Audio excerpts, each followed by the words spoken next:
What's Yo, up, man? How you hey, doing, man? I'm hey, Tom. Good hey, to meet hey, you. hey. What's up? What's up? How How's you everything doing, man? going? Man, I'm blessed, man. Just happy to That's still good, be man. in here, man. Yeah. Thanks But for yo, taking some time out for us, man. We were happy to see you, connected with us, and we definitely know your history, so we're happy to talk to you. I appreciate that. I appreciate that, sir. How you holding up in this pandemic, man? Okay, cool. Can you see me? How you holding up? Yeah, I can see you now. How Okay. you holding up with this pandemic?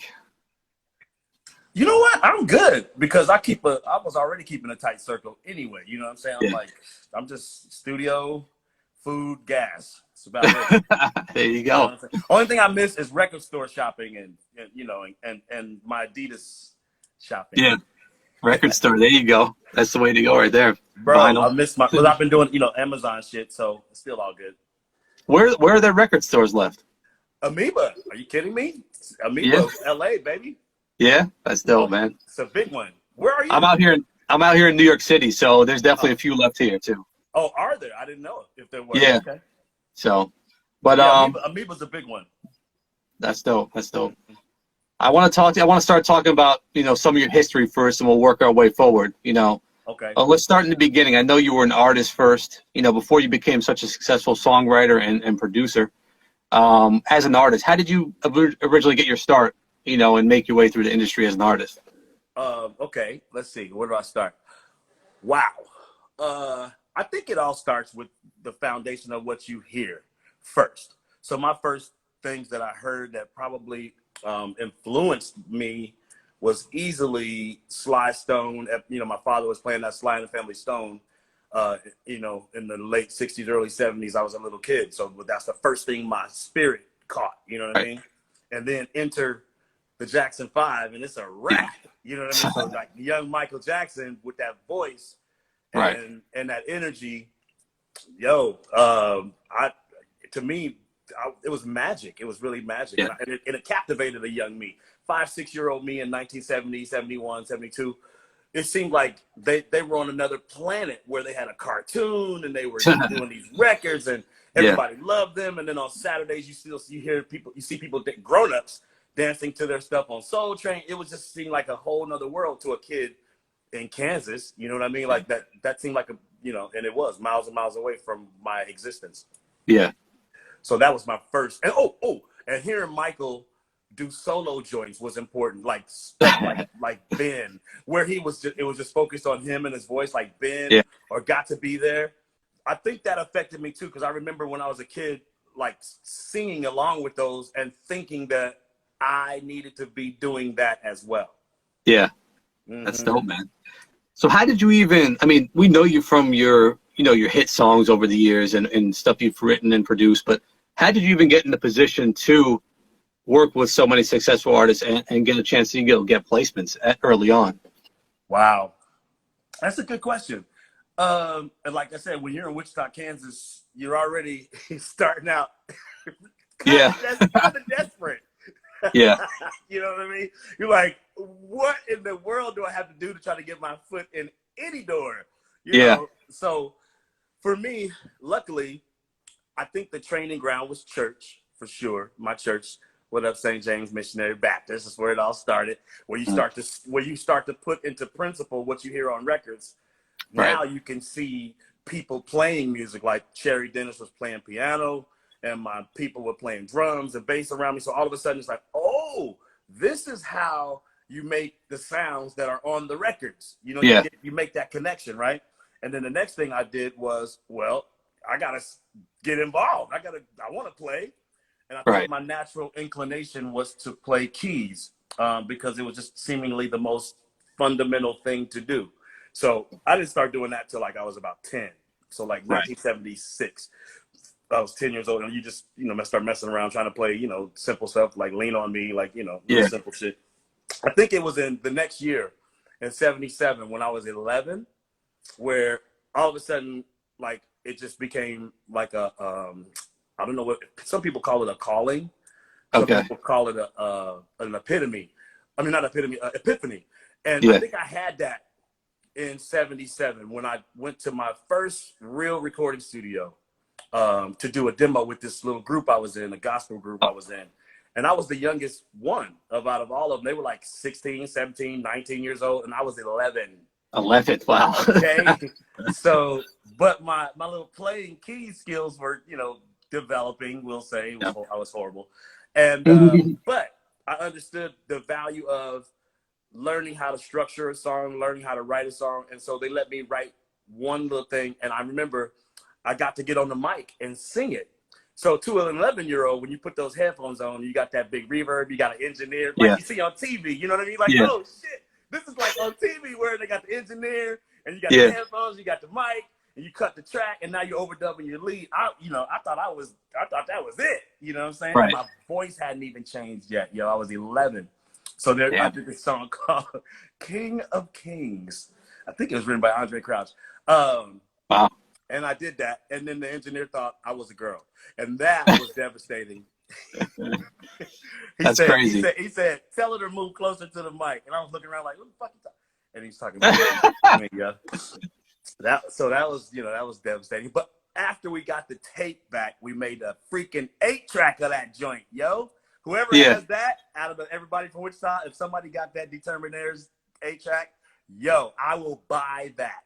I will buy that. For some decent coin from you. The Determinaires is what it's called, man. Determinaires, okay. Yeah. But from there, of course, nothing happened. It was disastrous and horrible. Yeah.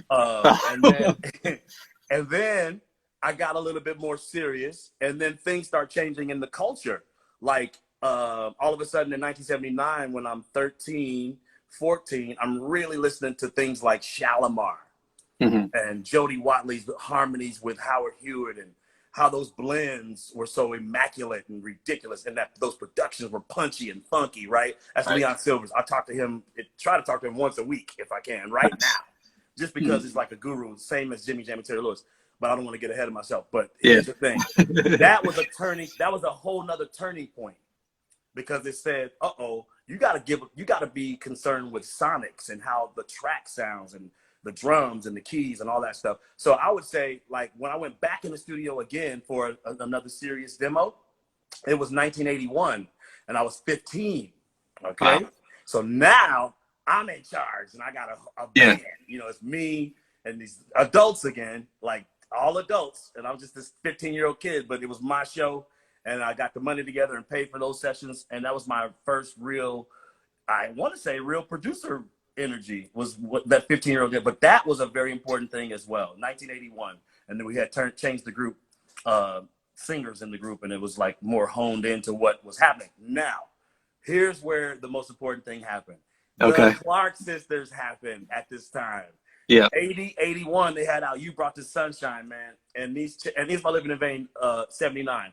So between 79 and 81, it was like a huge tidal wave of just influence over me when it came to style and how I saw myself, in the scheme of things. Like, I started out Michael Jackson, but now I'm on this Stevie Wonder, Charlie Wilson, Gap Band, Clark Sisters trajectory, where everything I did was infused with some of that energy, period. That was just what it was for me. You know what I mean? So You Brought the Sunshine was killing in 81, and it was big in the clubs, and it was just, it just showed that you could do more than just be in the church. You know what I mean? Yeah. And so I would say that was a turning point as far as my development goes. Gotcha. It's amazing. You were doing so much at such a young age, man. That's incredible. You know what? I mean, passionate, man. Passionate. You couldn't tell me I wasn't supposed to be doing it. You know what I mean? It was like I was supposed to be doing it. That's amazing, man. So I gotta bring up, a few more years forward to when you started working with SWV, because, that's when I first started to take notice, obviously. And, something interesting, we were talking to Lily recently, and she made a comment that, they would have been a bubblegum pop sound if you didn't change their trajectory. So what even happened to where you had to kind of rein them to a certain sound? How did that all go? That's a good question again. By the time, man, listen, we can't skip past how I got a record deal and got in the game part. Yeah, fill us in on that first. That's fine. Yeah, okay. So from the moment the 1981 thing, that was another demo, another learning experience, right? But but still wasn't quite ready. I was still doing exclusively gospel. Okay. By the time I went in for the next demo, which was 1984, 85, now I'm in high school and I really have a real definite, idea of what I want to do and how I want to do it. But in that short time, you have Commission, the gospel group from Detroit, came out, and they were like a new version of the Winans. It was fresh, it was young, and those singers, Mitchell Jones and Fred Hammond, man, listen, those dudes spoke to my spirit, my heart. So I was like, oh my God. So between that vibe, the Clark sisters still killing it at that time, and Tremaine Hawkins in 85 had a record called Fall Down.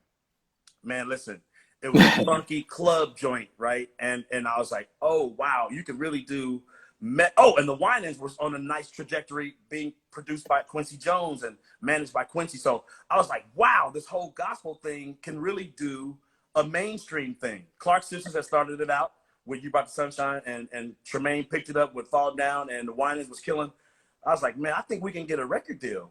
Yeah. Doing what we do, if I just alter my lyrics a little bit to be more inclusive and not be all so religious, right? So that's what the demo of 1984, 85 was all about. Okay. Well, turns out, thank God I recorded that demo, because that's the demo that Jay King from Club Nouveau came from town. Now, this is years later. Look, I struggled. We moved to LA and had to move all the way back home and didn't make it, and tried to get on Solar like Shalimar and got, none of it happened. Oh. But we did get interest from John McClain, the A&M Records head guy that signed Janet in 85. Yeah. And we were like, yo, he's interested. And that's the record that the label that Fall Down had came out on. So we were still thinking, yo, we can get it. We can do this. Didn't happen. Went back to Kansas, pretty much tail between our legs as a group. It was me, Lachelle, this girl Lachelle that was in the group with me, and this guy, James Williams. We were called Cachet. Well, we went back home, and lo and behold, I don't know, man, it was in the cards. Jay King from Club Nouveau heard my demo tape, that one I'm talking about, and called me, thanks to a friend of mine named Steve Williams, who went to a Club Nouveau show. Jay King was from Club Nouveau. They were huge at this time. This is now 1986, okay? Like 3 years after I recorded that demo. Jay King said, listen, remember, also Guy came out 87, somewhere around in there. Yeah. So there was this big energy again with, that whole thing. Jay King saw me probably as a person who could be his guy, on his label through Warner Brothers, Benny Medina. So that's exactly how it happened. Jay King said, hey, I can sign you up to Warner Brothers. And I said, looked around my mom's house, and I was like, word, yeah, let me, my ticket out of Kansas, man. Yeah, yeah. So that happened. Moved to Sacramento, where Jay King lived. Started making a whole record for Warner Brothers in the I think it was the winter of 87. And by 88, we were done with the record, and then we got dropped, and it never came out. Damn. Right? So that is the beginning of the struggle and the realness of the whole thing. So by the time I met SWV, it was 4 years later after all of that. And I did the legend Martha Wash, the dance music legend Martha Wash. I did her first. Okay. I just simply heard her doing "Everybody Dance Now," all that, right? And that other joint, everybody. Yeah. I was like, man, listen, I can write some joints for her. And that's kind of the thing. Like, I want to say to writers and people who are trying to get in the door, start writing joints. If you have a favorite artist, start writing joints you think they may want to do. Even if you don't think they'll accept it, just write something that you think would be good for them to do. So when I heard everybody, and Everybody Dance Now and all that stuff, I was like, man, I can write something for her. Seriously. So I did this record called Give It To You. And I wrote 2 or 3 more. Well, they took all of them. Dope. And then that's how I got in the door, man, at RCA Records. And the guy that was her A&R is the guy that found SWV, Kenny Ortiz. So that's how that all worked out. That's dope, man. I love that story. A story of perseverance, man. Even though it didn't work out for you, you didn't give up, and then made it happen writing for other artists. I love that you didn't give up. Right. And the rest is history. So, but in that downtime, when I was depressed and really sad and like, man, this ain't working and it's not happening, I was writing. I wrote Weak in that exact time. 89 when we got dropped. I wrote Right Here in 90.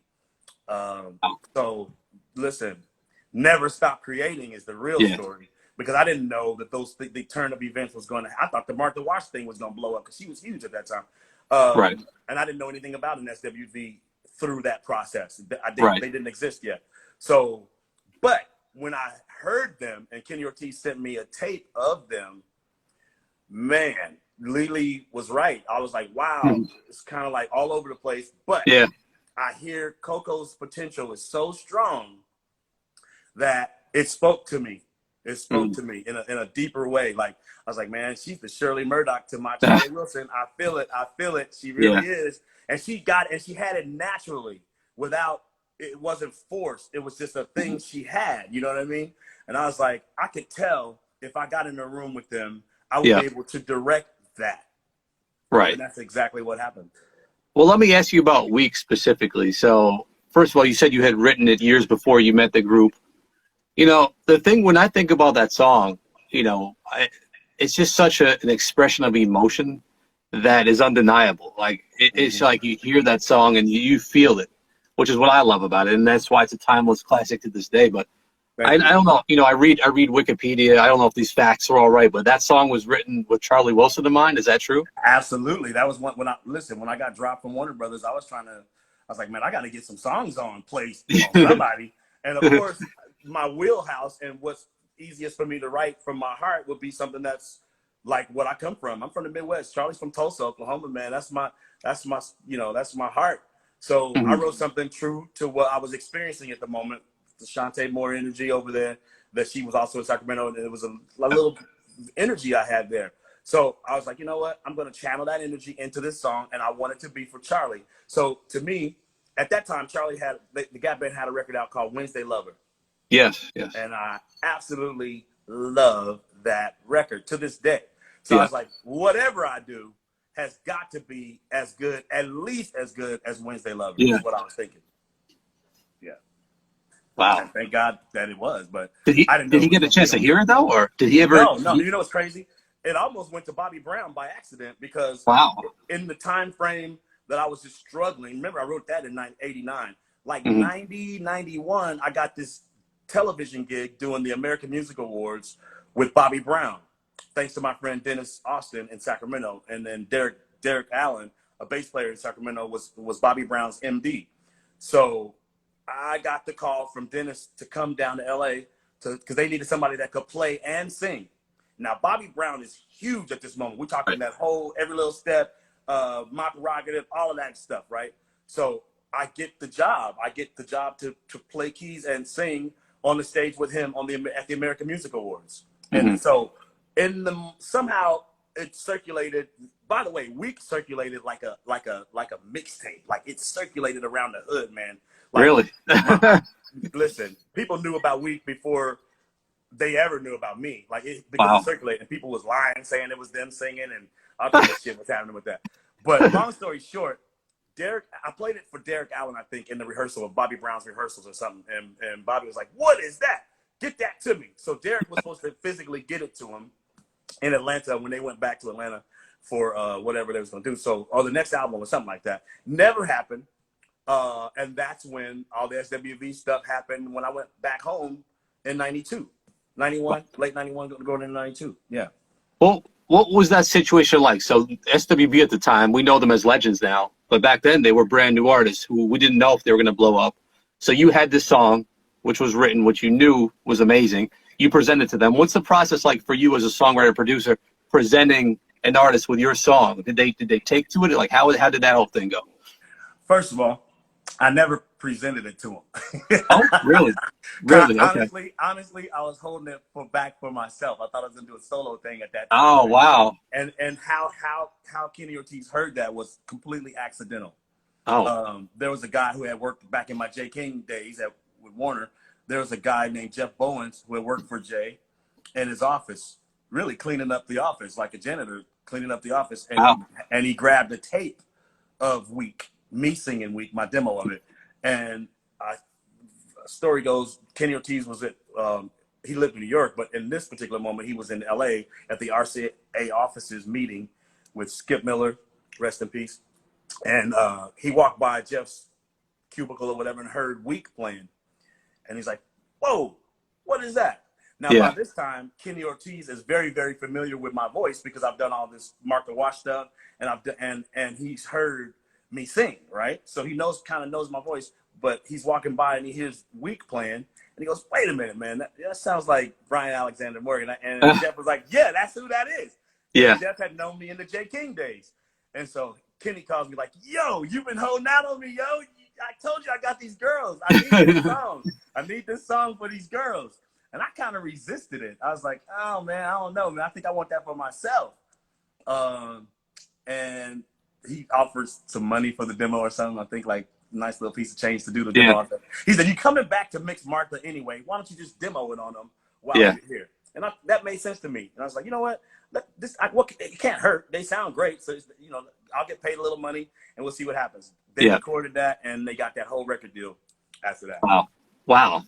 They got the record deal after that? Oh, yeah. Yeah. Oh, wow. So that, I didn't realize. And then because Kenny had something that was undeniable Yeah. at that point with Coco on that joint. And she did not like the record, by the way. At first, she wasn't crazy about it. That's crazy, man. Mm-hmm. So I didn't realize that was the trajectory of history. You changed history right there by giving up that record. Bro. So You know? glad I gave it up. Yeah. And you also landed 2 other singles on that album, among other songs you had on there. What was the process like of getting those other songs, those hit "I'm So Into You" and "Right Here" for them? Right Here was already written, like I said, in like 1990, which was just a song that just came out of nowhere. One day I couldn't sleep, insomnia. I was driving around in my old beat up Isuzu Impulse, and the whole melody just came to me. And I had done this track, and I was just riding around playing that track, and that was the music to Right Here. And then the lyrics just came out of nowhere, like whole thing of I'm still gonna be right here, no matter what happens, I'm gonna still be here. Came to me, that concept. And it just flowed, man. And I remember going home to visit in Wichita that summer with my friend Steve, the guy that who we owed the whole getting the Warner Brothers deal to. And his family, when they heard Right Here in its original form, the way the kids reacted, the way everybody kept going, "Man, this sounds like a hit record already." Yeah. And it was just me singing the demo, right? "Love will be right." And it was like, they was singing it like it was already a record. Something told me, I was like, man, I think there's something to that. But again, that was 2 years before I ever met SWV. So it made sense to me to do that one on them once they got that deal. Now, I'm So Into You was like, thank God that happened because, man, I think that's the record. Without that record, none of us would exist because Right Here, the original version came out and didn't do so great. And we were like, oh man, it's not going to work. We're not catching on. TLC was crazy, sexy, cool, and hot as hell at the time. En Vogue was on fire. And we was like, man, I don't know. Maybe this is too hood for the people. I don't know. But listen, I'm So Into You. If Kenny Ortiz hadn't told me to strip it down, because I was really a big fan of Eric Sermon at the time and his production, that vibe, that mob funk vibe. So I had done this really heavy-handed, low-down, funky version of it. And Kenny was like, man, what is that? No, don't do that. Like, do you. So when I got back home, I stripped it down and I just kept the basic elements of it, like the claps, the drums, the keys, and that little guitar part. And it just ended up being straight ahead, completely not what was popular at the time, New Jack Swing. It was the opposite of that. It was like boom, boom, boom. It was so straight. Nothing. Yeah. It wasn't swinging at all, right? It was straight, and I wanted to do something that reminded me of my youth, like Funkin' for Jamaica. So that's how you get that bending bass. Boom, boom, boom, boom. I just wanted to bend that bass a little bit. Yeah. You know what I'm saying? And then the melody was easy. All that just flowed out of me like a freestyle almost. It just all kind of wrote itself. But I knew when I was writing it, I was thinking about Coco's voice the whole time. So where I start the melody and how I get into it is all me based on what I know Coco can do and how she sounds doing it. So if you're talking about, "Oh, there you go," I know she's gonna sound a certain way, even just coming into that. You know what I mean? You're telling me that I love me. Everything about it was written for her, really. Unlike the previous stuff that was written for me or Charlie. But all of it's interchangeable. So that's how you get that. That's dope, man. Love these stories. And now SWV's album came out, big success. Did you start becoming more in demand? Were people coming to you for hits? Because we know, like in the later years, you did Usher, you worked with Layla Hathaway, artists like that in the next few years. Were you starting to become more in demand after that? Absolutely. You know, all the big guys flew me out. Tommy Mottola flew me out. Wanted to sign me to a production deal. Clive Davis flew me out. Wow. Wanted to sign me to a production deal. I ended Wow. up doing some business with both of them. Yeah. But the funny thing is, I figured out something that was different about me than the average other producer of that time. Maybe that I just wasn't cut out to do everybody.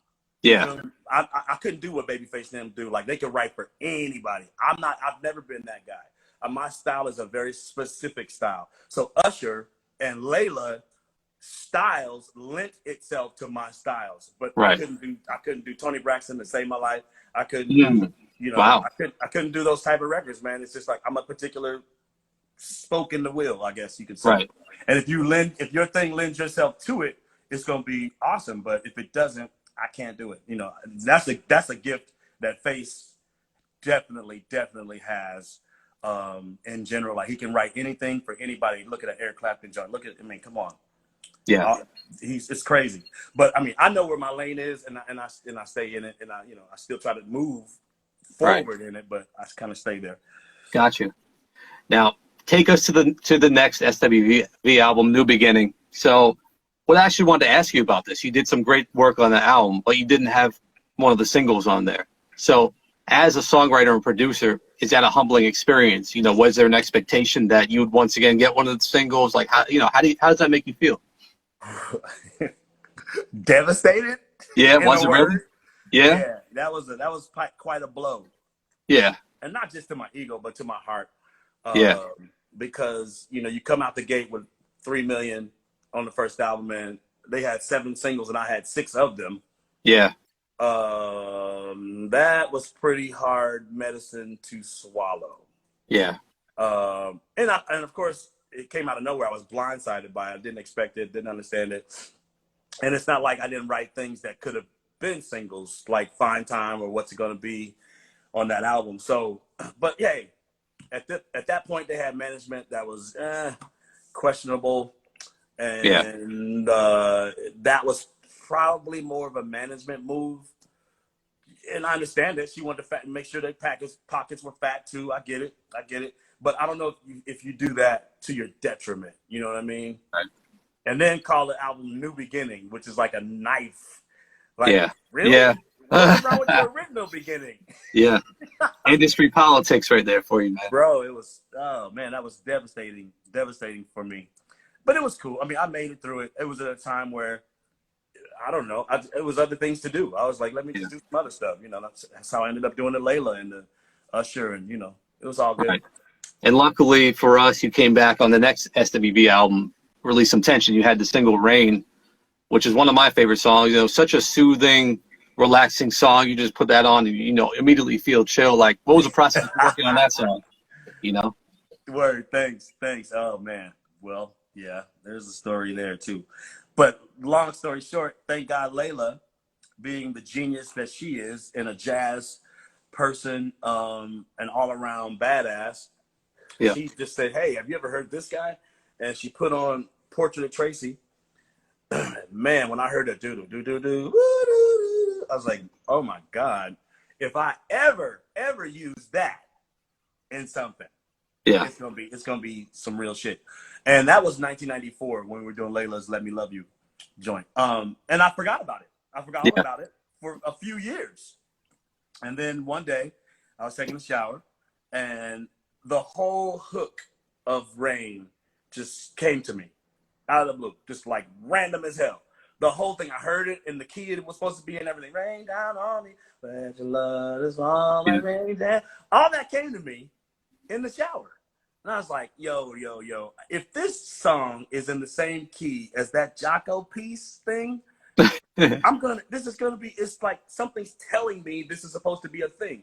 So I ran down to my studio in my towel, snatched out the Jocko vinyl, put it on, and when I put the needle on and played it, it was in the exact key that I heard my hook in. So I was like, oh, I took that as a sign, brother. I Yeah. was like, no. I'm about to do this beat right now. Right now. And that's how the whole thing happened right there. Wow. That's amazing. Love that song so much, man. Props on that one. Thank you. Thank you very much. Thank you, Layla, for that one. And Jocko, Yeah. oh my God. I see this comment right here. The best SWV songs are where we hear Bam in the back. I love that. And I'm in all of them. The ones I wrote, because just by virtue of doing the demos, you know, singing the demos first. Yeah. Yeah. I gotta mention another song I really like that you did, and that was from Nicole Ray. I Can't See. And I love that album. That song just made that album. No, I mean I love that. Oh, now you've been really nice, but yo, thank you for that. Now listen, when Missy and Timbaland came on the scene, Yeah. I was the lucky one to be working with Missy. Trust me. I tell you. Yeah. And first of all, to have a single follow Timbaland, come on, man. I was like, yo, I'm still in here. You know what I mean? That was like, now we're on the late 90s part of it. So where things were changing rapidly, right? And Yeah. The business itself was changing with Napster and all that crazy stuff.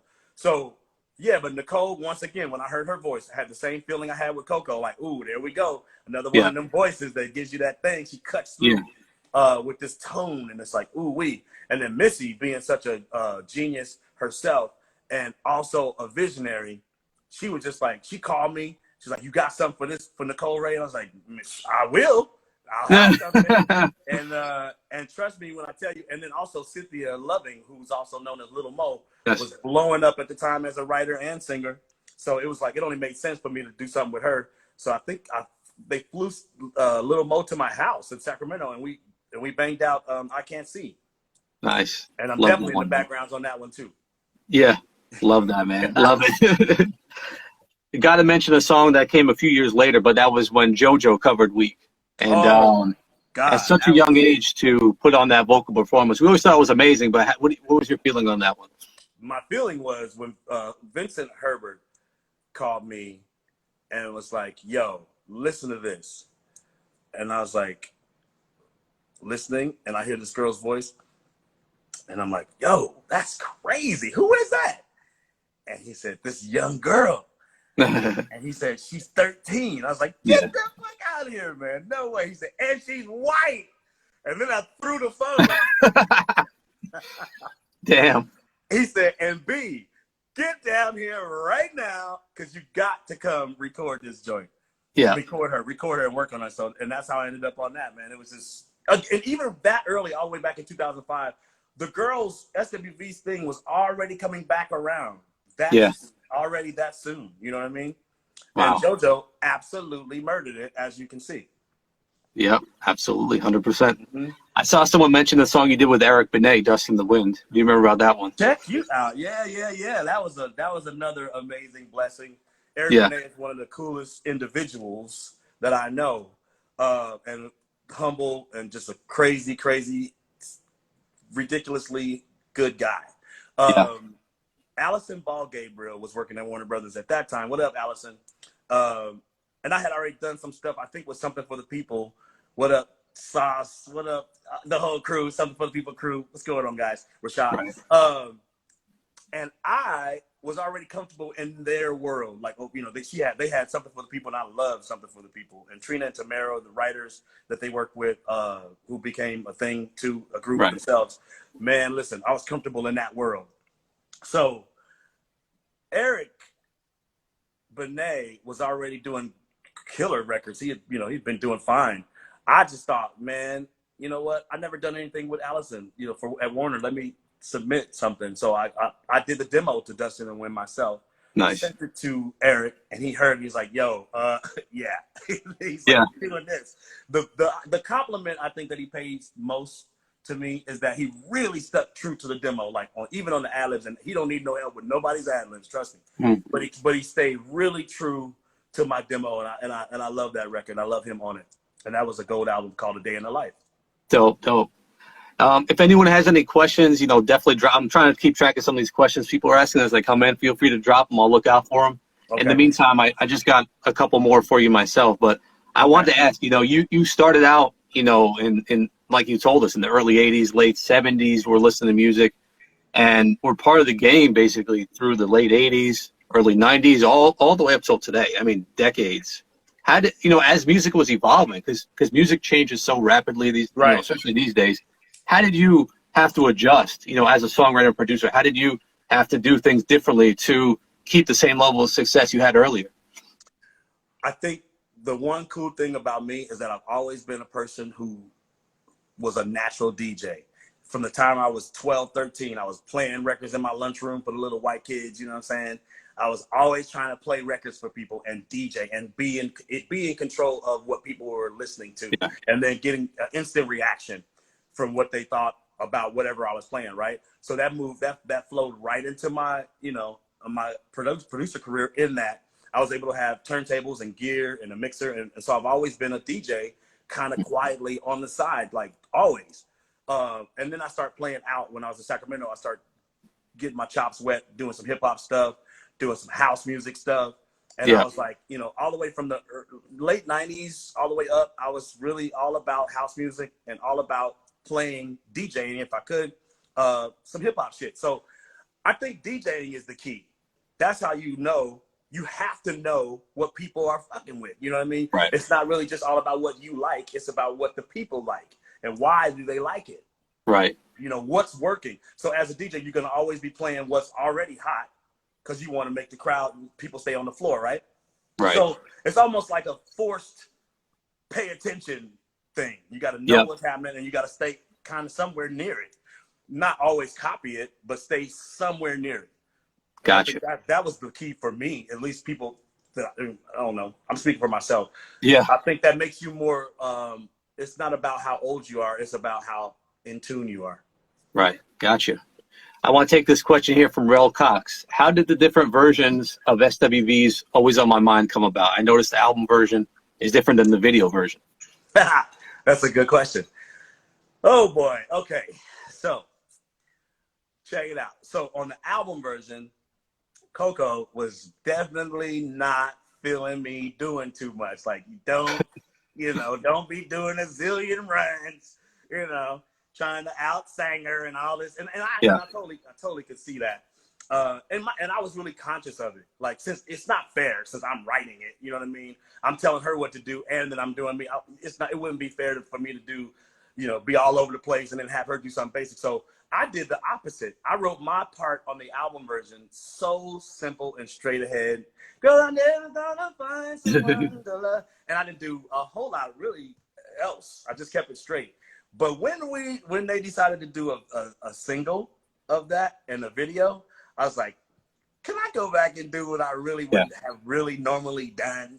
And the answer was yes. So I was like, let me go back and re-sing my part. So if I got to be in this video, at least I'm going to be doing something more interesting than what I did on that album. Right. So thank you to Kenny Ortiz for allowing me to do that. And that's how we got that different version, the video version. Dope. I got one more this one's from JMC Official. And I'll be honest, I don't listen to Drake, so I had no idea you did a song with Drake, but I did see it in your discography when I was checking up. You're on his Views album. So how did that collaboration come about? Well, you know what I learned after I started hooking, when I got out here back to LA in 2011 and I hooked up with DJ Khalil, I met this guy named Chin. And Chin is from Canada. And what I learned from Chin was that I've always had a following in Canada. SWV following, right? Like a really, really loyal, real one. And I get it because Canada's right next to Detroit. Detroit is one of the loyalist SWV towns ever. And it makes sense. Your Clark sisters, all that stuff that I do, that is a very, very much an epicenter of the energy of it. So, but I didn't know Canada is like adjacent, but what I didn't know is that it translated to this younger generation of producers and writers and people like 40, Drake's 40. Man, those dudes, they know their hip hop, R&B, back to front, front to back. Yeah. They are serious about it, and they appreciate the shit, and they value it, and I love that about them. So I had wanted to be on Drake's very first EP, the other one. What was it's called? What's the EP called? I don't listen to Drake, man. I have no idea. Well, that first EP, and that was Khalil was on there, so I thought I was gonna get on Yeah. the whatever with him. It didn't work out, but then on the second album, I think it was the second or third album. It's called Take Care. They used my song Anything in a sample. Take a Shot for Me. And I was like, okay, wow, they fucking with me. I think they fucking with me because they killed that and how they flipped that. I was like, yo, this is dope. And after that, I was like, you know what? I don't want to be just a sample on this next Drake record. I'm gonna reach out. And 40 was already thinking about me, and because he was working with a producer named 1985, and they had this group Division. And 40 told me he had a dream about me working with Division. So it was all meant to be, man. So when I reached out to him, he was already thinking about me, and he said, "Yo, do you have something original for this next album, which was going to become the Views album?" And I was like, "Hell yeah!" And I had been working on this joint, and I thought I was going to try to get it on Justin Bieber of all people. Me and Khalil was thinking about trying to get on that joint. I had done this little idea.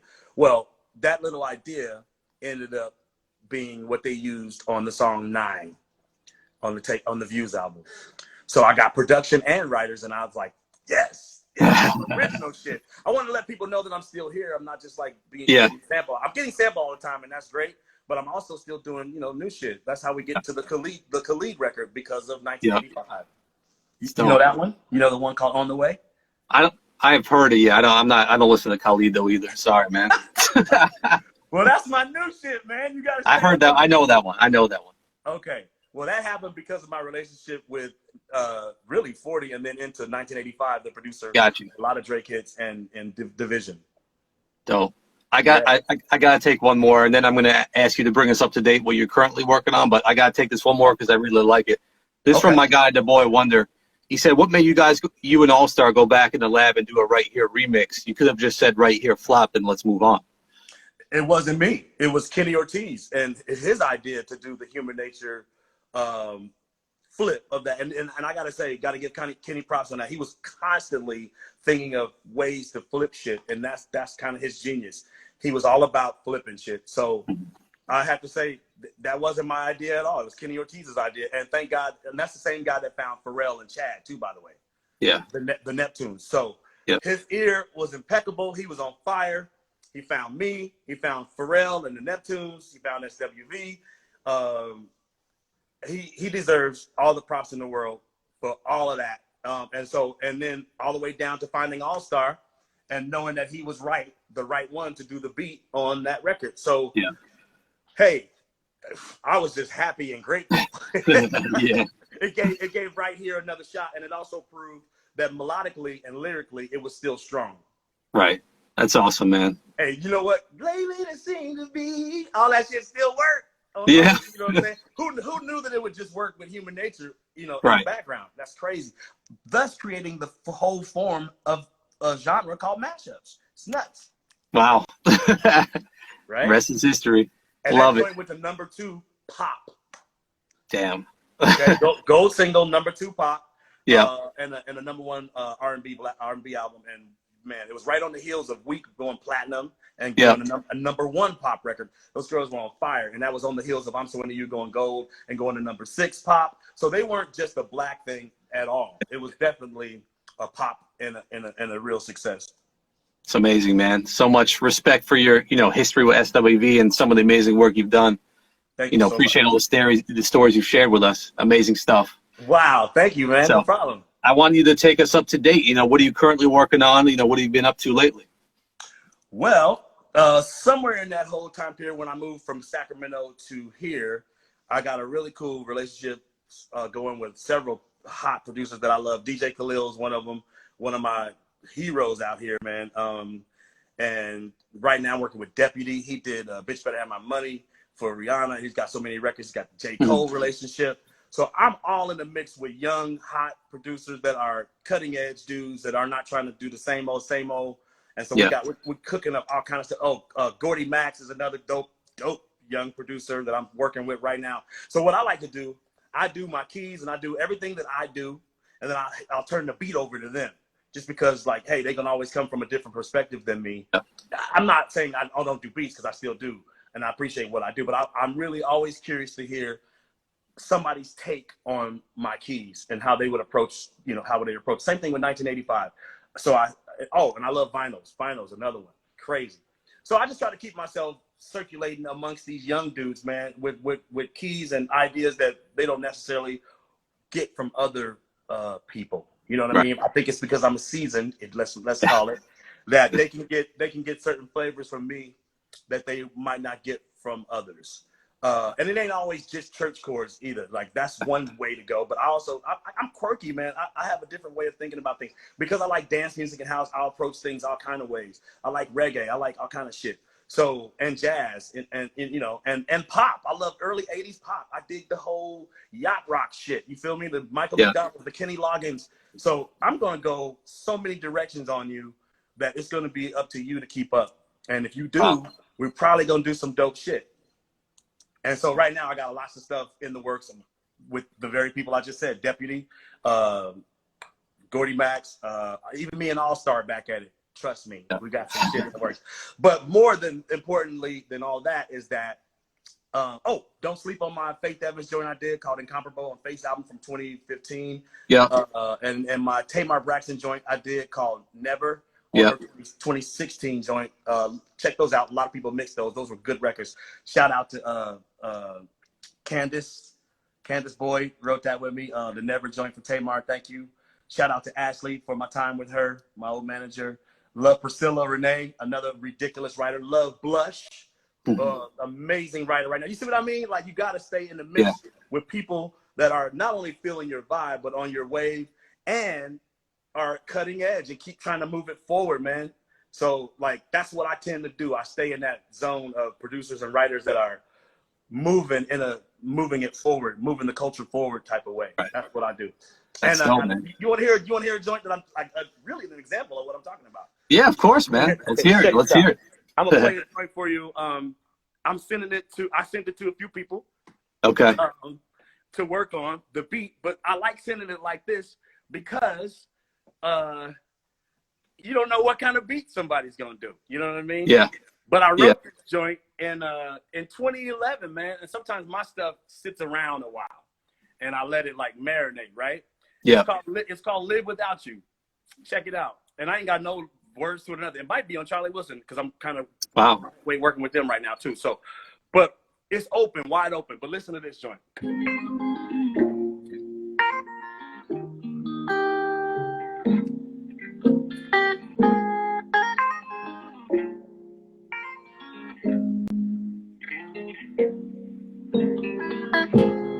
See, a verse would go right there, right? Yeah. Can y'all hear that? Yep.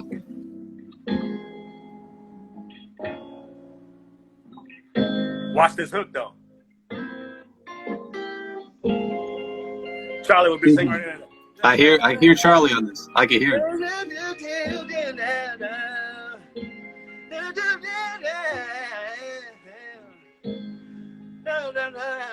Hook. Well, I guess that's what they mean when they say I can't live without you. I never thought it would be me saying that I can't breathe without you. There's no way, No way. no way, No way. no way Oh, that I yeah. wanna live without you. No way, there's no way I can live. See what I'm saying? Wow. So that's an idea, right? But who knows what beat's gonna be on that? You know what I'm saying? Yeah. Wow. Definitely, I can hear off CDs, with Charlie. Look at these CDs behind me. The CDs, wall of CDs. This is what keeps me. Oh my I got goodness. a library, baby. That's what keeps me fresh. Like, I can dig in I can dig in there and find any genre, any, for inspiration. That's insane. Keep pop music around. Keep pop music around you at all times. You know what I'm saying? That song you just played, man, you got to send that to Joe also. Send that to Joe. That could be, I can hear him on that too. Oh, yeah? I can hear it. Joe is crazy. Joe is amazing. Yeah. But, man, I saw a few people ask, so I got to ask you as well. Anything new with SWV you're going to work on? Absolutely. My man Jay White, the one that brought you Cardi B and has the Megan Thee Stallion hit out right now. Jay and I are getting together and we're going to do the new SWV album is what I'm told. Awesome. So Awesome. I'm looking forward to that as well. Awesome. We It's gonna would be love to hear crazy. that. You know, Yeah. he's nuts with the beat, and that's another example of what I'm talking about. Like Jay's sensibilities, beats wise, it's gonna be amazing when you put it together with my sense of what I do. You know what I mean? So Mhm. it's gonna be the authentic SWV thing with a new twist. It should be great. And I'm releasing on my own label some unreleased SWV stuff coming in the next actually couple months. So look Really? forward. Unreleased Oh, yeah. SWV? It's a whole project called BAM's Rare and Unreleased Remixes. So Oh. it's gonna be it's like Wow. old stuff that's old that's been sitting around and stuff that I've never used, things I wanted to do on other people. I'm gonna get features on. It's gonna be crazy. Wow, man, that sounds epic. I would love to hear that. That's what's happening next for me. That's the most immediate thing that's happening besides writing with these other new cats and all that. So lots. I look forward to a lot of cool stuff coming from me. Awesome, in the man. next year. Yeah, year and a half. All right, cool, man. Well, we're just about out of time, Brian. I want to thank you so much for taking some time out to talk to us. Love this interview, man. Love the stories. Love the history. Thank you. You got our support. You know, keep us in the loop on whatever we can do to support you. Send us that music when you put it out. We'll definitely support. And much respect, man. Thank you, man. Appreciate it. Love you guys. Thank you. Absolutely, man. We'll talk Peace. soon. All Peace. right.